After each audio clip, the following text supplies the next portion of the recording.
Dans la capitale sénégalaise, le quartier de Ngor porte les stigmates de 2 jours de violents affrontements. Les gendarmes sont toujours déployés et les populations restent sur le qui-vive.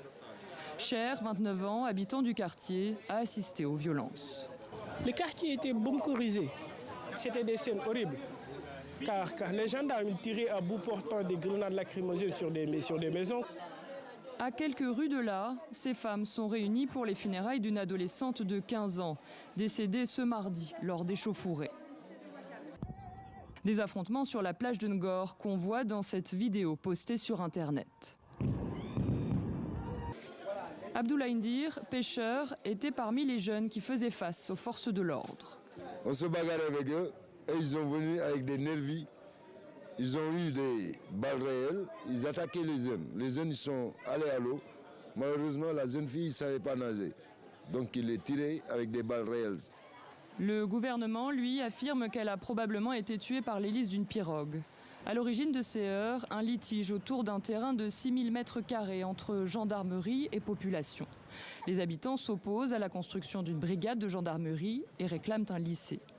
Les affrontements ont débuté il y a 3 semaines et on compte déjà 4 journées de violence. Cette jeune femme, qui préfère rester anonyme, a été blessée à la hanche par un tir. Quand ils ont lancé les grenades lacrymogènes dans la maison, ça a commencé à brûler. Ça donnait beaucoup de fumée, personne ne pouvait respirer. On était 4 personnes enfermées dans la maison. C'est quand on prenait les escaliers pour aller à la terrasse que mon fils m'a dit « Fais attention, il y a quelqu'un derrière toi ». C'est à ce moment-là que j'ai été touchée à la cuisse. Ce mardi, lors d'une rencontre nocturne, le président Macky Sall a reçu des dignitaires du quartier. La délégation était conduite par le maire de la commune de Ngor, Magaye Ndiaye, qui lance un appel au calme. On a rencontré l'autorité qui a invité au dialogue et à la paix. Parce qu'aujourd'hui, vous n'êtes pas sans savoir le contexte très particulier, très sensible du pays, mais également de ce qui se passe dans la sous-région. Donc il est de la responsabilité de tout un chacun d'œuvrer pour la paix et la stabilité de ce pays, notamment de la région de Dakar et de notre commune.